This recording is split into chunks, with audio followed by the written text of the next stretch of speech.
নমস্কার বন্ধুরা, সহজ পাঠ A to Z ইউটিউব চ্যানেলে তোমাদের সকলকে স্বাগত জানাই। আজকে আমি তৃতীয় শ্রেণীর আমাদের পরিবেশ বইটির 31 থেকে 36 নম্বর পৃষ্ঠার পাঠ্য নিয়ে হাজির হয়েছি। চলো তাহলে দেখে নিই কী কী আছে। দেখো, অনেক রকম শাকসবজি আমরা গাছের পাতা, ডাঁটা, ফুল, কুঁড়ি, ফল, বীজ সমস্ত কিছু খাই। ধানের বীজটার খোসা তুললে আমরা সেটা চাল রূপে খাই, আবার সেটা সিদ্ধ করলে ভাত হয়।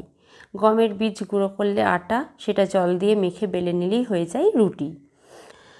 ফুলকপি হচ্ছে ফুলের কুঁড়ি, যেটা ফুটে গেলে সিদ্ধ হয় না। পেঁয়াজ কলিটা হচ্ছে কুঁড়ির বোঁটা। পেঁয়াজ হচ্ছে গাছের কাণ্ড। ধান, গম, ডাল এসবের বীজ আমরা হচ্ছে খাবার রূপে খাই। শিম, কড়াইশুঁটিও তাই, আমরা একই রূপে খাই। তারপর উচ্ছে, পটল, লাউ এসবের বীজ একটু পুষ্ট হয়ে গেলে আর ভালো খাদ্য থাকে না, এটা হজমও হয় না। খুব কচি বীজ অবশ্য খাওয়া যায়।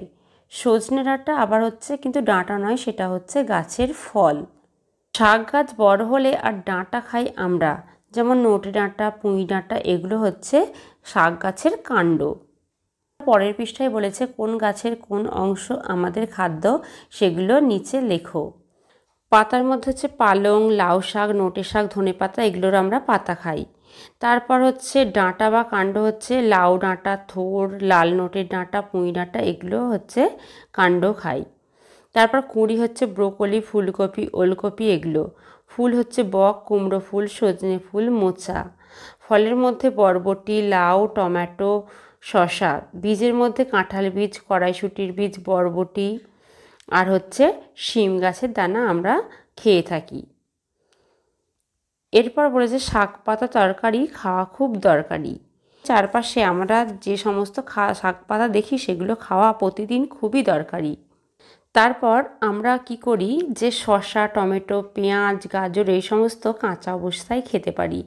আবার ঢ্যাঁড়স, ঝিঙে এগুলো আমরা কাঁচা অবস্থায় খেতে পারি না, কারণ এগুলো খেলে হজম করা যাবে না। আবার শসা হচ্ছে কাঁচা অবস্থায় আমরা খাই, কিন্তু অনেক সময় শসা পেকে গেলে শসার দানাগুলো ফেলে দিয়ে তরকারি আকারে আমরা সেটা খেয়ে থাকি। কাঁচা আনাজকে অনেকে তরকারিও বলে থাকে।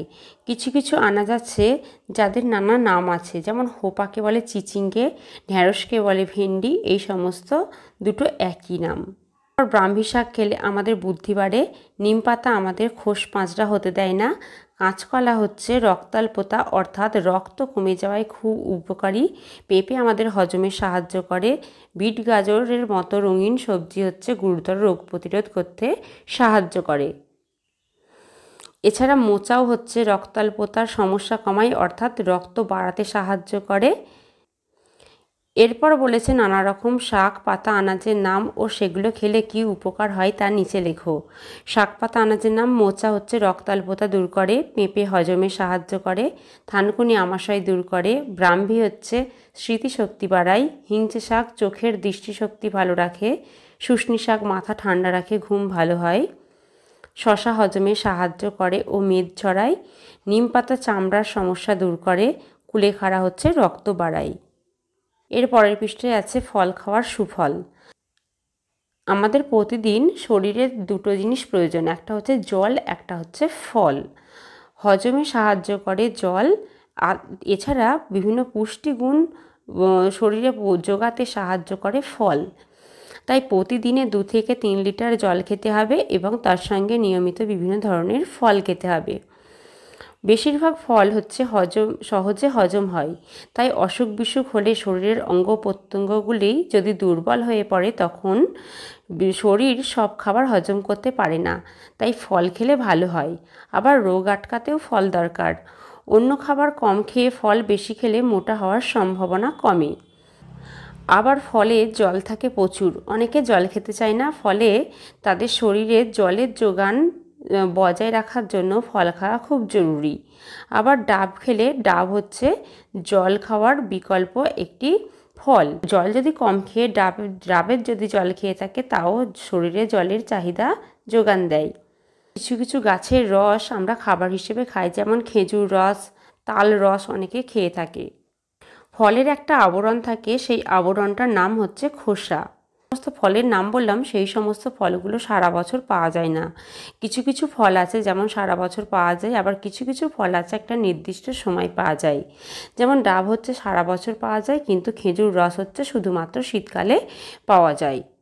আবার পেঁপে, শসা এগুলো কোনো কোনো সময় ফল হয়, কোনো কোনো সময় সবজি হয়। যেমন শসা যদি কচি অবস্থায় থাকে সেটা ফল, পেকে গেলে সেটা সবজি। পেঁপে হচ্ছে কচি কচি বা কাঁচা অবস্থায় হচ্ছে সবজি, পাকা অবস্থায় সেটা আবার ফল। এরপর বলেছে কোন ফল কোন ঋতুতে হয়, কাঁচা খাই না পাকা খাই, খাওয়াই কি উপকার নিচে লেখো। নাম: আম হচ্ছে বসন্ত, গ্রীষ্ম, বর্ষাতে হয়। কি অবস্থায় আনাজ, কাঁচা অবস্থায়। কি অবস্থায় ফল, কাঁচা পাকা দুটোই। খাওয়ার হয়, রোগ প্রতিরোধ করে। শশা হচ্ছে সারা বছর পাওয়া যায়। কি অবস্থায় আনাজ, পাকা অবস্থায় আনাজ। কি অবস্থায় ফল, কাঁচা অবস্থায় ফল। খাওয়ায় কি উপকার, হজমে সাহায্য করে। কাঁঠাল হচ্ছে বসন্ত আর গ্রীষ্ম ঋতুতে হয়। কি অবস্থায় আনাজ, কাঁচা অবস্থায়। কি অবস্থায় ফল, পাকা অবস্থায়। খাওয়ায় কি উপকার, রোগ প্রতিরোধ করে। কমলা লেবু হচ্ছে শীতকালে পাওয়া যায়। কি অবস্থায় আনাজ, এটা আনাজ হয় না। কি অবস্থায় ফল, পাকা অবস্থায়। খাওয়ার কি উপকার, এটা হচ্ছে হাড় মজবুত করে। তাহলে আজকের এই পাঠ্য থেকে কি কি শিখলাম চলো এক নজরে দেখে নিই। ফলের আবরণকে কি বলে? উত্তর হবে খোসা। 2 আছে কাঁচা অবস্থায় আনাজ এইরকম দুটি ফলের নাম বলো। এটা হবে পেঁপে আর হচ্ছে কাঁঠাল। 3 আছে পাকা অবস্থায় আনাজ কচি অবস্থায় ফল এইরকম একটি ফলের নাম বলো। উত্তর হবে শসা। 4 আছে কোন ফল শরীরে জলের চাহিদা মেটায়। উত্তর হবে ডাব। 5 আছে কোন সবজি খেলে রক্তাল্পতা হয় না। উত্তর হবে মোচা ও কাঁচকলা। 6 আছে হজমে সাহায্য করে কোন সবজি। উত্তর হবে পেঁপে। 7 আছে হোপার অপর নাম কি। উত্তর হবে চিচিঙ্গা। 8 আছে সজনে গাছের ফলকে কি বলে। উত্তর হবে সজনে ডাঁটা। 9 আছে পেঁয়াজ কি গাছের কাণ্ড। 10 আছে কোন পাতা খোস পাঁজরা হতে দেয় না। উত্তর হবে নিম পাতা। তাহলে আজকের ভিডিও এই পর্যন্তই। আবার পরের দিন নতুন কোনো ভিডিও নিয়ে তোমাদের কাছে হাজির হব। আমাদের চ্যানেলটিকে ভালো লাগলে অবশ্যই লাইক, কমেন্ট ও শেয়ার করতে ভুলো না। আর এরকম নতুন নতুন ভিডিও পেতে অবশ্যই আমাদের চ্যানেলটিকে সাবস্ক্রাইব করো ও পাশে থাকা বেল আইকনটি প্রেস করো।